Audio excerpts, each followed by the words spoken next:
Confession, sometimes I play hide and go seek with my kids just so I can have 2 minutes of silence. Confession, I went to college. I even got my degree.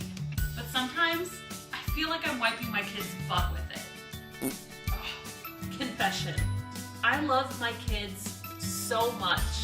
Seriously, I'm afraid I might eat them. I love them so much. But sometimes I want to be more than just a stay-at-home mom. And that's when the mom guilt sets in. Mom guilt is defined as the unavoidable and inexplainable pressure all mothers put on themselves to get 110 hours of work done in 24 hours. So here's what I decided to do. I started a business, a virtual assistant business actually.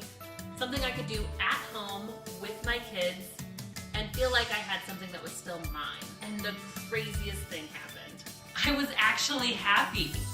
Oh, not right now am I happy, but in general, I was happy. It's okay.